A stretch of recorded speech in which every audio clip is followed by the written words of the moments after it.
শুরু হলো সব খবর। নিয়মিত এই আয়োজনে আপনাদের স্বাগত জানাচ্ছি আমি মৌসুমী আহমেদ লোপা। ধানমন্ডি ৩২ নম্বর বাড়িতে ভাঙচুরের ঘটনা অনভিপ্রেত, অনাকাঙ্ক্ষিত। ভারতে বসে জুলাই অভ্যুত্থানের বিরুদ্ধে পলাতক শেখ হাসিনার উস্কানিমূলক বক্তব্যের কারণেই জনমনে গভীর ক্রোধ থেকে এই ঘটনা ঘটেছে। বিকেলে প্রধান উপদেষ্টার কার্যালয় থেকে প্রকাশিত এক বিবৃতিতে এমনটা জানানো হয়। বিবৃতিতে বলা হয়েছে, গত ৬ মাসে ৩২ নম্বর বাড়িটিতে কোনো ধরনের আক্রমণ ধ্বংসযোগ্য হয়নি। গতকাল রাতে এটি ঘটেছে শেখ হাসিনার বক্তব্য ঘিরে। আরও বলা হয়, মানুষের মনে জুলাই গণহত্যা নিয়ে যে ক্ষত রয়েছে, সেই ক্ষততে একের পর এক আঘাত করে চলেছেন শেখ হাসিনা। তার এই সহিংস আচরণের প্রতিক্রিয়া হিসেবেই ৩২ নম্বরের বাড়ি ভাঙচুরের ঘটনা ঘটেছে। ভারত যেন তার ভূখণ্ডকে বাংলাদেশে অস্থিতিশীলতা সৃষ্টি করে এমন কাজে ব্যবহৃত হতে না দেয়, সে আহ্বানও জানানো হয় বিবৃতিতে। দিল্লি যেন শেখ হাসিনাকে আর বক্তব্য দেওয়ার সুযোগ না দেয় বলা হয় সেই কথাও। বিবৃতিতে স্পষ্ট করা হয়, অন্তর্বর্তী সরকার ভবিষ্যতে এমন ঘটনার পুনরাবৃত্তি চায় না।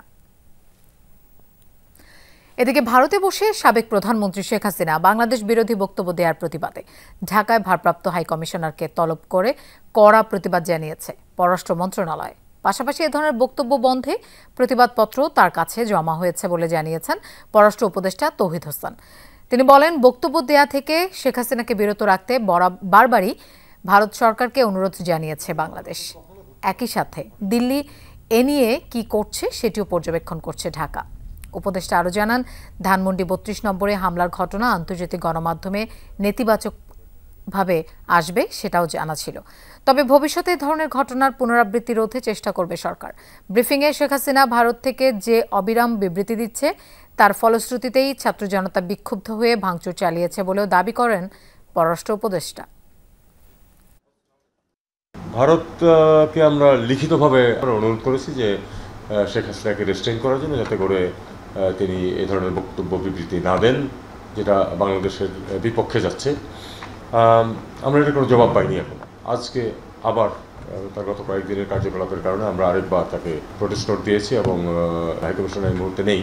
অ্যাক্টিং হাইকমিশনারকে ডেকে তার হাতে প্রোটেস্ট নোট দেওয়া হয়েছে এবং আমরা আবার অনুরোধ করেছি যেন তাকে রেস্ট্রেইন করা হয়। ধানমন্ডি ৩২ নম্বরের বঙ্গবন্ধু শেখ মুজিবুর রহমানের বাড়ি এখন ধ্বংসস্তূপ। শেখ হাসিনাকে স্বৈরাচার আখ্যা দিয়ে তার আর কোনো চিহ্ন রাখতে চায় না বিক্ষুব্ধ ছাত্র জনতা। ভবনের এক একটি অংশ ভাঙা হচ্ছে আর উল্লাসে ফেটে পড়ছেন উপস্থিত মানুষরা। বলছেন, এসব আওয়ামী লীগের অপকর্মের প্রতিফলন। বঙ্গবন্ধু শেখ মুজিবুর রহমান স্মৃতি জাদুঘর যেন কঙ্কাল, দেখে মনে হয় এক যুদ্ধ বিধ্বস্ত স্মারক। আওয়ামী লীগের গবেষণা সেল সিআরআই এর ভবনে এই ৪০ ফুটের লোহার অবকাঠামো খুলছে ছিন্নমূল মানুষেরা। ৫ ঘন্টায় ঝুঁকিপূর্ণ অবকাঠামোটি খোলেন ৪ জনে। বাজারে বিক্রি করা যাবে এমন কিছুই আর অবশিষ্ট রাখছে না তারা। যা ছিল তাই ঘাড়ে তুলে নিচ্ছেন। বাদ যায়নি আঙ্গিনার নারিকেল গাছের নারিকেলও। বাংলাদেশে পরবর্তীতে যেই ক্ষমতায় আসুক না কেন, হুইচ এভার পার্টি যেই আসেন, আপনারা হয়তো এইটা দেখে আপনারা মনে রাখবেন, এদেশে স্বৈরাচারী বা খুন গুম আয়না ঘর করে কেউ রক্ষা পাবে না। শেষ পর্যন্ত তাদের পরিণতি এরকমই হবে। আমরা চাই বাংলাদেশ থেকে এইসব দূষণরা একদম চিরতরে স্বাধীন হয়ে যাক। আলেমুলামাদের যে নির্যাতন করছে, এই আলেমুলামাদের চোখের পানির বিনিময় এইগুলো হইতেছে। মূল ভবনে তখনও থেমে থেমে হুইল এক্সক্যাভেটর দিয়ে চলছে ভাঙ্গার কাজ। আশেপাশে মানুষের ঢল। আওয়ামী লীগ শাসনামলে খুন গুম ও অত্যাচারের প্রতিবাদে ক্ষোভের উদ্গীরণ। বাড়ি ভাঙাটা ঠিকই আছে, কারণ অত্যাচার জুলুম মানুষকে এই ১৭ বছর অনেক নির্যাতন করেছে, সাধারণ মানুষ অনেক হয়রানি হয়েছে। বাংলাদেশের জমিনে কোনো শয়তান যেন আর জন্মগ্রহণ করতে না পারে, কোনো ফ্যাসিজম যেন আর চাড়া দিয়ে উঠতে না পারে। ভবিষ্যতে আমাদের জন্য শিক্ষা নিতে হবে সততার সাথে এবং আগে যেতে হবে। এটা আমাদের সবার দেশবাসীদের প্রতি আমাদের অনুপ্রেরণা। মূল ভবন সহ সব ভবনেই বারবার আগুন দেয়া হয়, কিন্তু আসবাবহীন কক্ষের আগুনের বিস্তৃতি ঘটেনি। শিক্ষার্থী জনতার দাবি, আওয়ামী লীগের শেষ চিহ্নটুকু ধুলোয় মিশিয়ে দেবার আগ পর্যন্ত ধানমন্ডি ৩২ ছাড়বেন না তারা। এ সময় স্লোগানে স্লোগানে সবাইকে ঈদ মোবারক জানান বিক্ষুব্ধ শিক্ষার্থী জনতা। আল আমিন হক অহন, যমুনা নিউজ, ঢাকা। বিভিন্ন স্থানে অব্যাহত ছাত্র জনতার বুলডোজার কর্মসূচি। দিনেও আওয়ামী লীগের পলাতক নেতাদের বাসভবন ভাঙচুর ও অগ্নিসংযোগ করা হয়েছে। গুড়িয়ে দেওয়া হয়েছে দলটির কার্যালয়, ভাঙা হয়েছে শেখ মুজিবুর রহমানের মুরাল। ভেঙে ফেলা স্থাপনার রড সহ বিভিন্ন মালামাল দোকানে বিক্রি করতে দেখা গেছে। কেউ বা সংগ্রহ করেছেন মূল্যবান সামগ্রী। ক্ষমতায় থাকাকালে রাজশাহীর বাঘায় প্রাসাদ গড়েছিলেন সাবেক পররাষ্ট্র প্রতিমন্ত্রী শাহরিয়ার আলম। বৃহস্পতিবার দুপুরে সেখানে হামলা ও ভাঙচুর চালায় ছাত্র জনতা, দেয়া হয় আগুন। নোয়াখালীর কোম্পানিগঞ্জের এই বাড়িটি ওবায়দুল কাদেরের, থাকতেন ভাই কাদের মির্জাও। বিক্ষুব্ধ জনতা ভাঙচুরের পর আগুন ধরিয়ে দেয় সেখানে। ভাঙচুর করা হয় আরেক ভাই সাদাত হোসেনের বাড়িও। গত 16 বছরের মানুষের জমানো ক্ষোভ বিক্ষোভ আজকে মানুষ তাদের এই যে ভাঙচুরের মাধ্যমে তাদের ক্ষোভগুলো প্রকাশ করতেছে। স্বৈরাচারের যেসব দোসররা এখন এসব আস্তানাতে আসে লুকিয়ে আছে, আমরা তাদেরকে খুঁজে খুঁজে বের করব। আমির হোসেন আমুর বরিশালের বাসভবনেও ভাঙচুর চালানো হয়েছে। এরপর মূল্যবান বিভিন্ন মালামাল নিয়ে যায় অনেকে। ধ্বংসস্তূপে পরিণত হয়েছে আব্দুর রব সেরনিয়াবাতের বাসভবনও।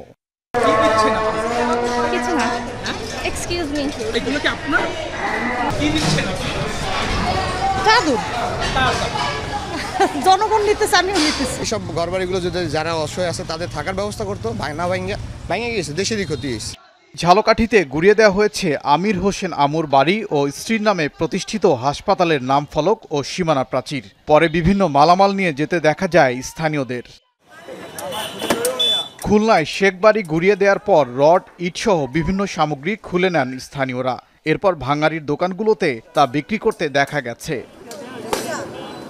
সারাদিন ভাঙলে আমাকে ইনকাম হবে 400-500 টাকা, নিয়ে বাজার করে খাবো। তো সব আমাদের কষ্টের টাকা দিয়েই করা, তাই আমাদের মাল আমরা নিয়ে আমাদের মতো করে আবার নতুন করে বিক্রি করতেছি। এটা হচ্ছে অতীত এবং সামনে যারা আগুয়ান তাদের জন্য লাল সংকেত। নাটোর 2 আসনের সাবেক সংসদ সদস্য শফিকুল ইসলাম শিমুলের বাড়িতেও চলে বুলডোজার কর্মসূচি। ভাঙচুরের পর অগ্নিসংযোগ করে ছাত্র জনতা। বুলডোজার দিয়ে ভাঙা হয়েছে নাটোর জেলা আওয়ামী লীগের কার্যালয়।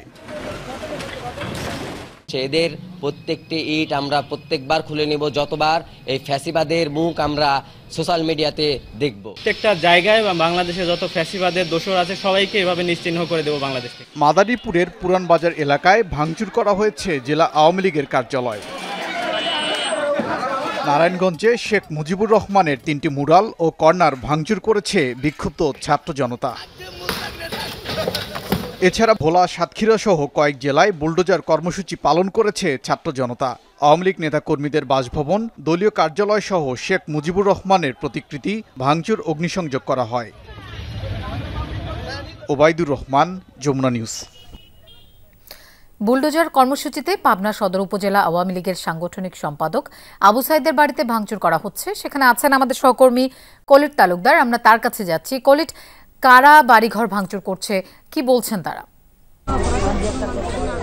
লোপা, আসলে এই যে অধ্যাপক আবু সাইদ, সেই সদর উপজেলা আওয়ামী লীগের সাংগঠনিক সম্পাদক আবু সাইদের বাড়ির 5টার দিকে ছাত্র জনতা সেই বাড়িতে এসে ভাঙচুর চালায়। এখন আসলে সেই নামাজের বিরতি চলছে এবং তারা কিছু সময় বিরতি দিয়ে তারা বুলডোজার যে কর্মসূচি, সেই বুলডোজার অপেক্ষায় রয়েছে। বুলডোজার আসলেই তারা আবার তারা ভাঙচুর শুরু করবে এবং তাদের কথা যে সেই আবু সাইদ, যিনি 2টি হত্যা মামলার আসামি, আপনার বৈষম্য বিরোধী ছাত্র আন্দোলনে যে 4 তারিখে 2জন শিক্ষার্থী নিহত হয়, সেই হত্যা মামলার তিনি অন্যতম আসামি, তার বাড়ি নিশ্চিহ্ন করেই তারা আজকে ফিরতে চেয়েছে। আমি একজন সমন্বয়কের কাছে একটু যদি জানতে চাই, আসলে আপনারা কি উদ্দেশ্যে আপনাদের আজকে কর্মসূচিটা কি করবেন আপনারা? আসলে আমাদের কর্মসূচিটা আপনারা সবাই অবগত আছেন এবং পুরো পাবনাবাসী দেখেছে। গত 4ই আগস্ট আমাদের ছাত্র জনতার যে শান্তিপূর্ণ আন্দোলন, সেই শান্তিপূর্ণ আন্দোলনে এই খুনি সাইদ তার নেতৃত্বে সে আমাদের ছাত্র জনতার উপরকে। আজকে আপনারা কি করবেন? আজকে আমরা তারই প্রতিবাদে, সে যে হত্যাকাণ্ড চালিয়েছে, আমাদের 2 ভাইকে শহীদ করেছে, তারই প্রতিবাদে আমরা ছাত্র জনতা আজকে তার বাড়ি, শুধু তার বাড়ি নয়, আমরা তাকেও এই বাংলা থেকে নিশ্চিহ্ন করতে চাই। আসলে শুনছিলেন যে আসলে সেই যে সেই সাইদের বাড়িঘর তারা ভেঙে যাবে, তারা বিভিন্ন জিনিসপত্র, আমি যদি দেখাই, জিনিসপত্রও কিন্তু নিয়ে আসছেন এবং এই কর্মসূচি আসলে কতক্ষণ নাগাদ চলবে সেটি বলা আসলে যাচ্ছে না। লোপা দেবার জন্য গণতন্ত্রের যাত্রাপথে বাধা হয়ে দাঁড়াতে পারে ধানমন্ডি ৩২ নম্বরের বাড়ি ভাঙার মতো ঘটনা। এই মন্তব্য করেছেন বিএনপির স্থায়ী কমিটির সদস্য হাফিজ উদ্দিন আহমেদ। প্রেস ক্লাবের এক আলোচনায় তিনি বলেন, সরকারের অবস্থান ও পরিপূর্ণ তথ্য পেয়ে স্মৃতিবিজড়িত বাড়ি ভাঙার বিষয়ে দলীয় অবস্থান জানাবে বিএনপি। শেখ হাসিনা ভারতে বসে বিশৃঙ্খল পরিস্থিতি তৈরি করতে উস্কানি দিচ্ছেন, এই অভিযোগও তোলেন বিএনপির এই নেতা। জুলাই অভ্যুত্থানের ৬ মাসেই গুড়িয়ে দেওয়া হলো ধানমন্ডি ৩২ নম্বরের শেখ মুজিবুর রহমানের বাড়ি। এই ঘটনায় রাজনৈতিক অঙ্গনে হচ্ছে পক্ষে বিপক্ষে নানা আলোচনা। জাতীয় প্রেস ক্লাবে স্বাধীনতা ফোরামের আলোচনা সভায় বিএনপির স্থায়ী কমিটির সদস্য হাফিজ উদ্দিন আহমেদ বলেন, এ ধরনের বিশৃঙ্খলা গণতন্ত্রের যাত্রাপথে তৈরি করতে পারে বাধা। যে এগুলা গণতন্ত্রকে ধ্বংস করার জন্য হয়তো আগামী দিনে গণতন্ত্রের পথে বাধা হয়ে দাঁড়াতে পারে, এই জন্য কেউ কেউ হয়তো বিশৃঙ্খলা সৃষ্টি করার চেষ্টা করতে পারেন। গতকালকে যে ঘটনা ঘটেছে সেটি এখনো শেষ হয় নাই। এটি কারা করেছে এই তথ্য আমাদের কাছে নাই।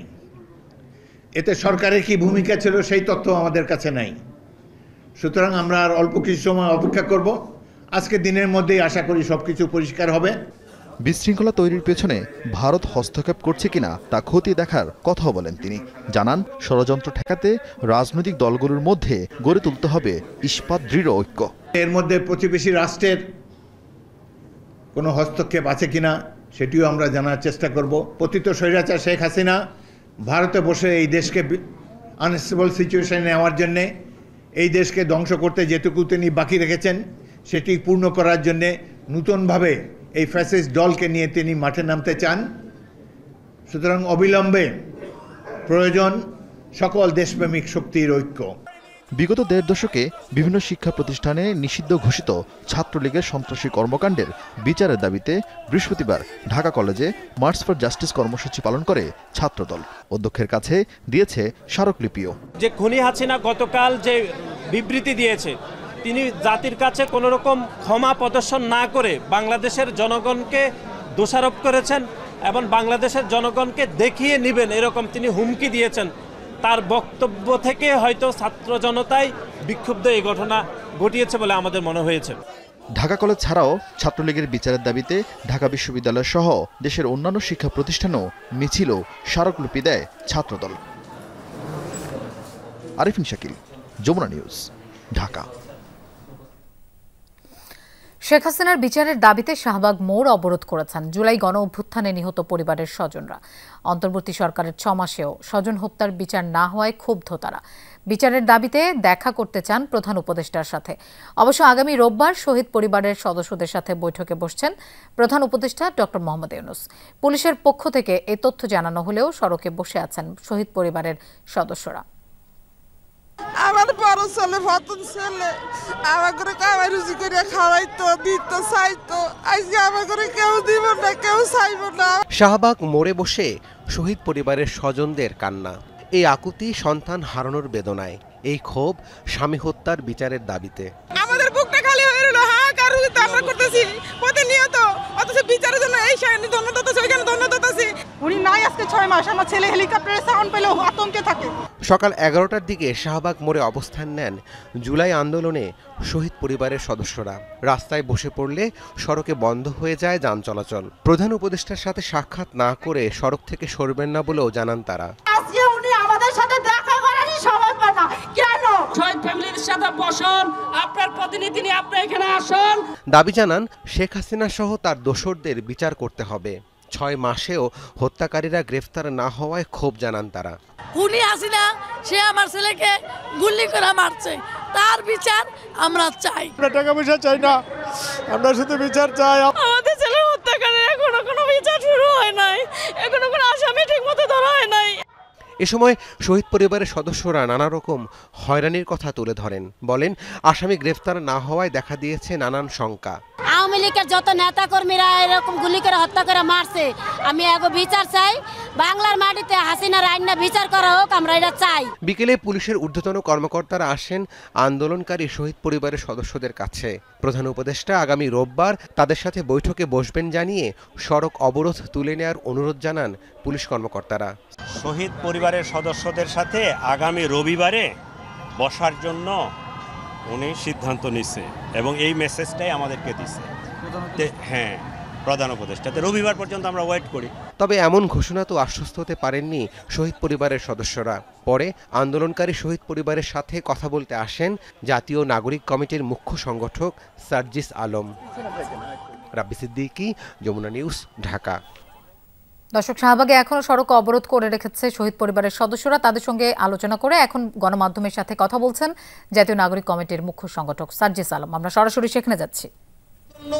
ইচ্ছা ব্যক্ত করেছেন এবং সেদিন শহীদ পরিবারের পক্ষ থেকে প্রকার যৌক্তিক দাবিগুলো তুলে ধরা হবে এবং প্রত্যেকটি যৌক্তিক দাবি দ্রুততম সময়ের মধ্যে অবশ্যই আমাদের শহীদ পরিবারের জন্য সেটি শহীদ পরিবারকে বুঝে দিতে হবে। এবং সবচেয়ে গুরুত্বপূর্ণ বিষয় হচ্ছে এই সরকার তাদের জায়গা থেকে যদি এই খুনি হাসিনা এবং তার যেই দোসররা বাংলাদেশে আমার এই হাজার হাজার ভাইকে শহীদ করেছে, রক্তাক্ত করেছে, খুন করেছে, যদি এই খুনি হাসিনা এবং তাদের দোসরদের বিচার করতে না পারা যায় তবে সেটি হবে এই সরকারের সবচেয়ে বড় সীমাবদ্ধতা।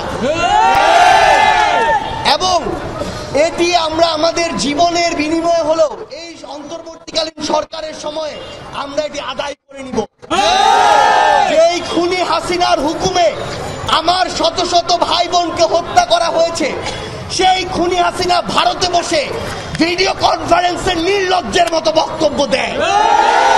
সেই খুনি হাসিনা হাজার হাজার ভাই বোনকে যখন আমার খুন করা হয় তার নির্দেশে, সেই খুনি হাসিনা তার সময় যখন শত শত হাজার হাজার গুম, হত্যা, খুন করা হয়, সেই খুনি হাসিনা এই বাংলাদেশে নির্লজ্জের মতো বিচার চায়।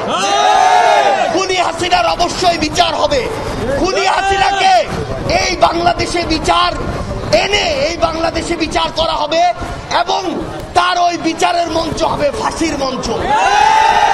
আমরা স্পষ্ট করে বলি, দেশ এবং দেশের বাইরের যারা খুনি হাসিনাকে আশ্রয় দিচ্ছেন, প্রশ্রয় দিচ্ছেন, বিভিন্নভাবে প্রমোট করছেন, প্রত্যক্ষ এবং পরোক্ষভাবে আপনাদেরকে এই বাংলাদেশের শহীদ পরিবার, আহত যোদ্ধারা ভুলে যায় নাই।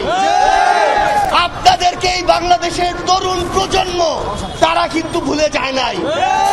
তারা ওই অভ্যুত্থানে একসাথে ঐক্যবদ্ধ হয়ে রাজপথে নেমেছিল, প্রয়োজন হলে আবার রাজপথে নেমে আপনাদেরকে বিচার করা থেকে শুরু করে আপনার অস্তিত্ব কিভাবে এই বাংলাদেশে আপনার অস্তিত্ব নিয়ে আপনি চলেন সেটা আপনাকে বিচারের সম্মুখীন করে আপনাকে বুঝিয়ে দেওয়া হবে এই বাংলাদেশের শহীদ পরিবার কি পারে, আহত যোদ্ধারা কি পারে, তরুণ প্রজন্ম কি পারে। ধানমন্ডি ৩২ নম্বরের বঙ্গবন্ধু শেখ মুজিবুর রহমানের বাড়ি এখন ধ্বংসস্তূপ। ধানমন্ডির ৩২ নম্বরে আছেন আমাদের সহকর্মী রিয়াজ রায়হান। আমরা তার কাছে যাচ্ছি এবার। রিয়াজ, আপনি তো গত রাতেও ছিলেন সেখানে, এই মুহূর্তে কি অবস্থা দেখছেন? আমি আসলে এখানে যে পরিমাণ শব্দ হচ্ছে, এই শব্দের কারণে আপনার প্রশ্ন শুনতে পাইনি। সম্ভবত আপনি এখনকার অবস্থা জানতে যাচ্ছেন। এখন যে অবস্থাটা সেটা হচ্ছে, যেহেতু ভাঙ্গার কাজ বন্ধ রয়েছে, যে দুটি বাড়ি ছিল কাল রাত থেকে সেটা বন্ধ রয়েছে।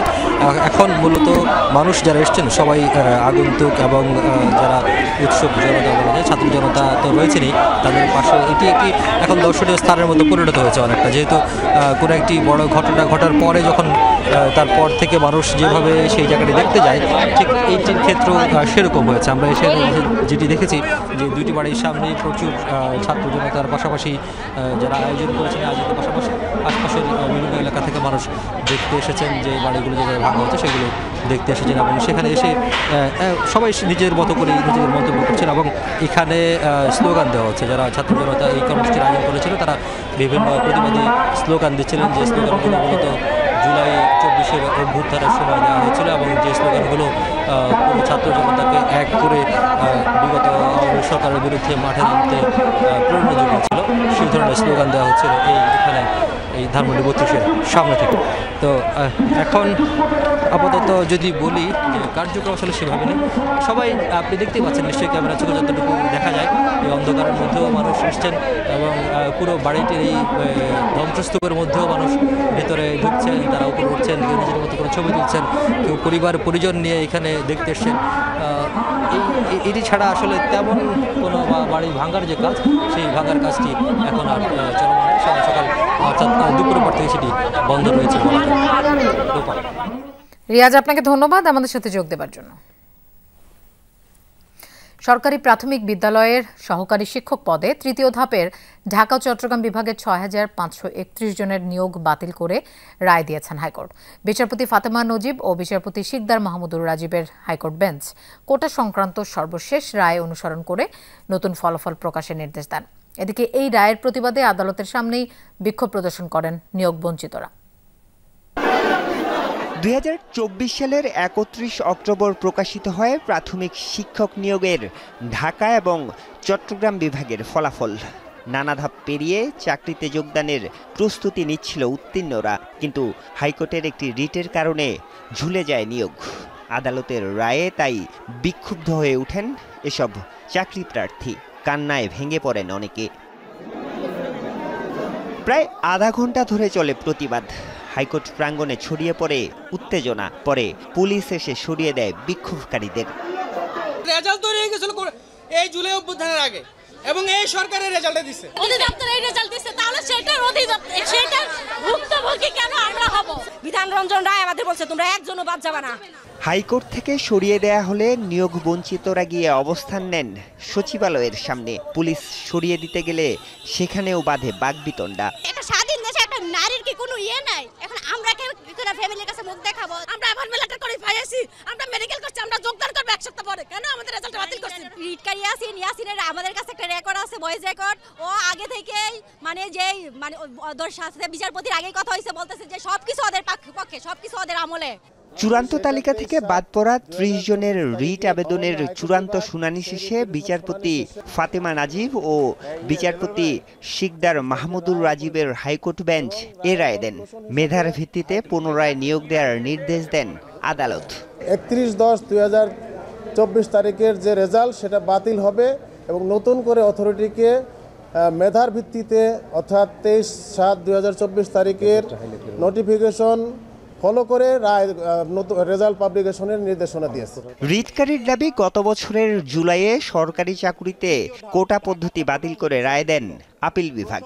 এরপরেও ফলাফলে দেখা যায় ৮০% নিয়োগ দেয়া হয় কোটার ভিত্তিতে।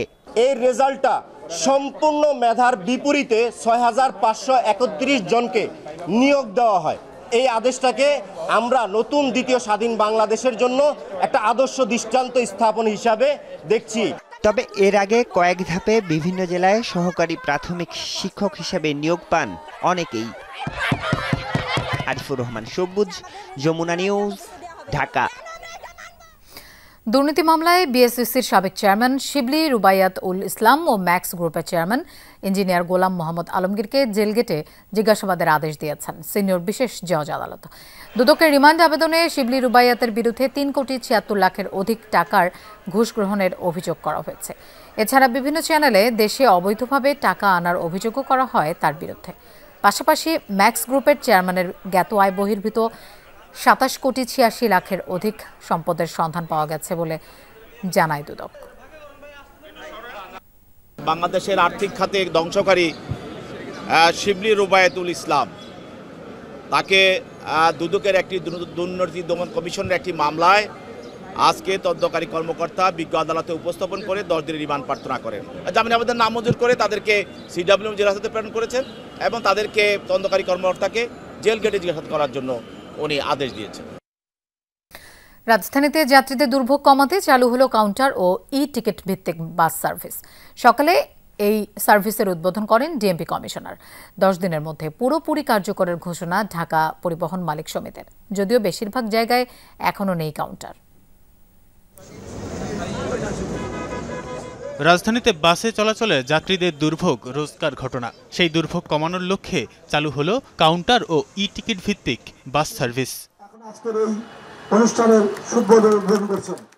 আজমপুরে এই নতুন বন্দোবস্তের উদ্বোধন করেন ডিএমপি কমিশনার।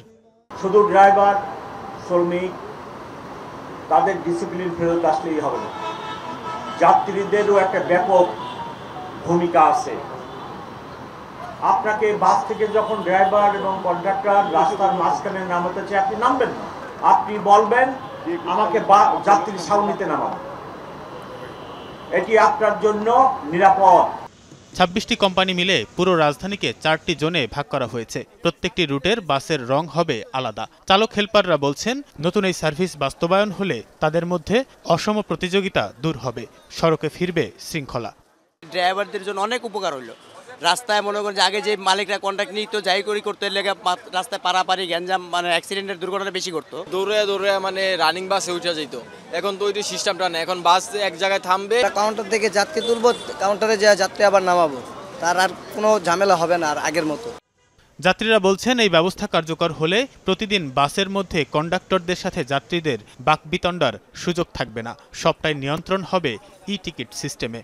হেল্পারদের সাথে আমরা ঝামেলা হইতো, এখন তো ওদের সাথে কোনো কথা বলারই আমাদের প্রয়োজন নেই। আমরা নির্দিষ্ট কাউন্টার থেকে টিকিট কাটবো। প্রতিটি স্টপেজে যদি কাউন্টার ভিত্তিক যদি গাড়ি থাকে তাহলে পথের মাঝখান থেকে লোকজন উঠানো বন্ধ হবে। যত্রতত্র গাড়ি ব্রেকও করবে না, প্রতিমধ্যে দুর্ঘটনা ঘটবে না। ই টিকিট সিস্টেমের ফলে আর কি আমরা কাউন্টার থেকে টিকিট কাটটা হাফ ভাড়ায় উঠতে পারবো। সেক্ষেত্রে আমাদের সাথে স্টাফদের কোনো সম্পর্ক থাকবে না।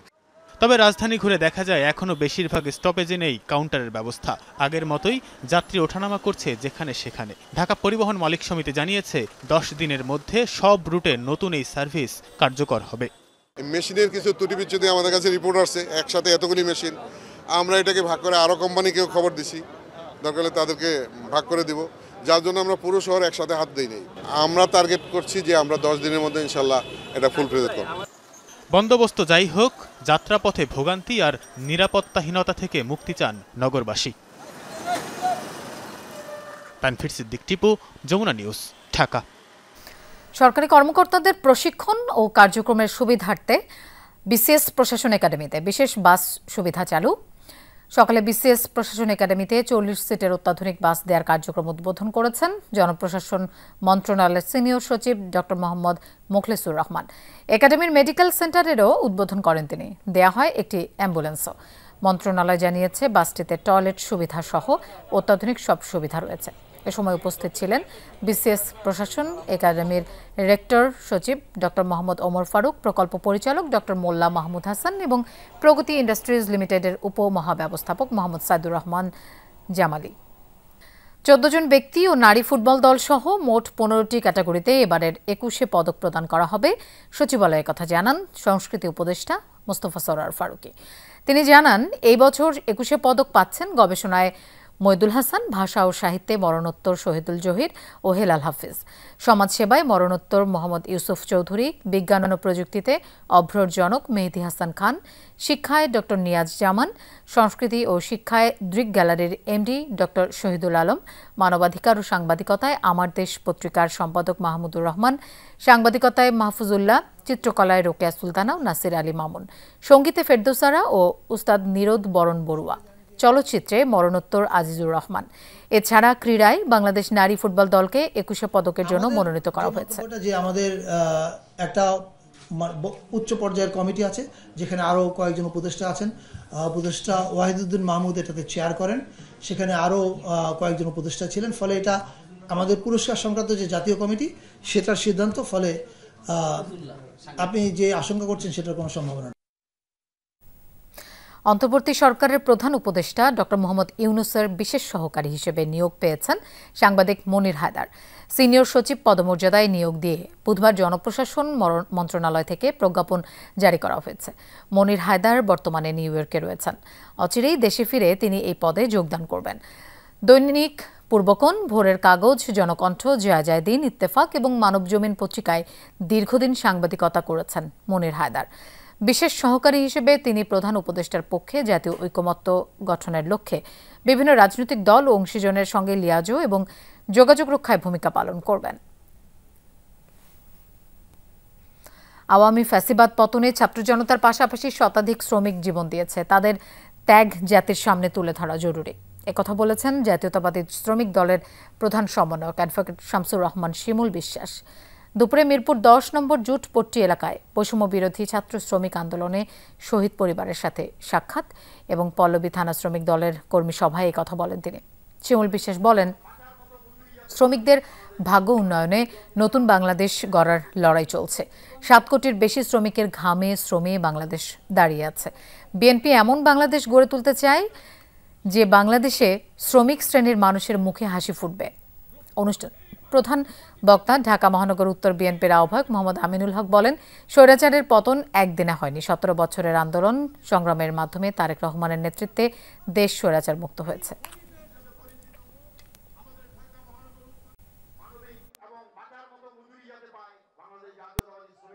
এই স্বৈরাচারের পতন কিন্তু একদিনে ঘটে নাই। এই স্বৈরাচারের পতন দীর্ঘ 17 বছরের সফলতা হিসেবে বিএনপির ভারপ্রাপ্ত চেয়ারম্যান জনাব তারেক রহমানের নেতৃত্বে এই স্বৈরাচারের পতন হয়েছে। উন্নত বাংলাদেশ গঠনের জন্য এই লড়াইয়ে শ্রমিক শ্রেণী সবচেয়ে সাহসী ভূমিকা পালন করবে। এই লড়াই আমরা শুরু করেছি।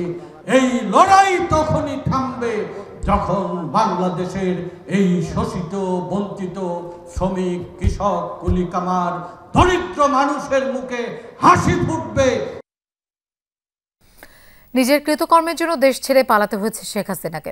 খিলগাঁও নাগদাদপাড়ায় এক স্মরণ সভায় একথা বলেন জাতীয়তাবাদী মহিলা দলের সভাপতি আফরোজা আব্বাস। আওয়ামী লীগের হামলায় নিহত সুরুজ মিয়ার স্মরণ সভা ও দোয়া মাহফিলে যোগ দেন বিএনপির এই নেত্রী। তিনি বলেন, বিগত 16 বছর আওয়ামী লীগ বিএনপি নেতাকর্মীদের হত্যা ও নির্যাতন চালিয়েছে, সেই সঙ্গে আইন শৃঙ্খলা বাহিনীকে ব্যবহার করে গুম খুন চালিয়েছে। বিএনপি জনগণের প্রতি আস্থাশীল বলেই এখনও টিকে আছে বলেও মন্তব্য করেন তিনি। অবিলম্বে নির্বাচন দিতে অন্তর্বর্তী সরকারের প্রতি আহ্বানও জানান আফরোজা আব্বাস।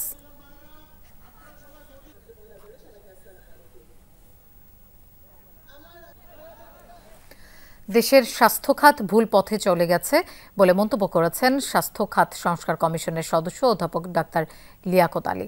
সকালে প্রাইভেট হেলথ কেয়ার নিয়ে পলিসি নিয়ে ওয়ার্কশপে একথা জানান তিনি। বলেন, দেশের স্বাস্থ্য খাতের অবনতির জন্য রাজনৈতিক ও অর্থনৈতিক অবস্থা দায়ী। তিনি আরও বলেন, স্বাস্থ্য খাতকে উন্নত করতে প্রাইমারি হেলথকে ঠিক করতে হবে। এ সময় লিয়াকত আলী জানান, দেশের বাজেট যেহেতু বাড়বে তাই পিএসসি সেক্টরে কাজ করা যাবে। এ সময় ল্যাবএইড হাসপাতালের ব্যবস্থাপনা পরিচালক ডাক্তার এম শামীম বলেন, প্রাইভেট হাসপাতাল ছাড়া হেলথ কেয়ার চলবে না। সরকারকে প্রাইভেট হাসপাতালকে নিয়ে আলাদা ডাইরেক্টরি তৈরি করার কথাও বলেন তিনি।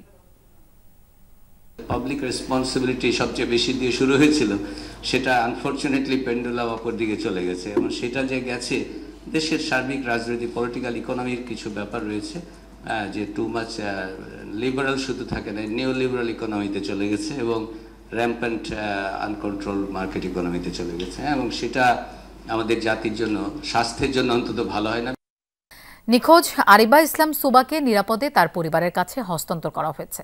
বুধবার রাতে আরাবী ইসলাম সুবাকে সাক্ষীদের উপস্থিতিতে তার পিতার জিম্মায় প্রদান করা হয়। 2 ফেব্রুয়ারি বিকেলে আদাবর থানার টোকিও স্কয়ার মার্কেটের সামনে থেকে নিখোঁজ হয় কিশোরী সুবা। সিসিটিভি ফুটেজ বিশ্লেষণের পাশাপাশি তথ্য প্রযুক্তির সহায়তায় মোহাম্মদপুর, খিলগাঁও সহ বিভিন্ন জায়গায় অভিযান পরিচালনা করে পুলিশ। পরে মঙ্গলবার দুপুরে নওগাঁ পলিটেকনিক এলাকা থেকে সুবাকে উদ্ধার করে হেফাজতে নেয় পুলিশ। জিজ্ঞাসাবাদে সুবা জানায়, বিনোদনমূলক অ্যাপ টিকটকে 20 বছরের মমিন হোসেনের সাথে তার পরিচয় ঘটে। ঢাকায় আসার পর ওই ছেলের সাথে তার বাড়ি নওগাঁয় চলে যায় সুবা। এ ঘটনায় কিশোরীর বাবা কোনো অভিযোগ বা মামলা না করার সিদ্ধান্ত জানিয়েছেন। বাংলাদেশ থেকে রাশিয়ায় মানব পাচারকারী চক্রের মূল হোতা তামান্না জেরিনকে গ্রেফতার করেছে পুলিশের অপরাধ তদন্ত বিভাগ সিআইডি।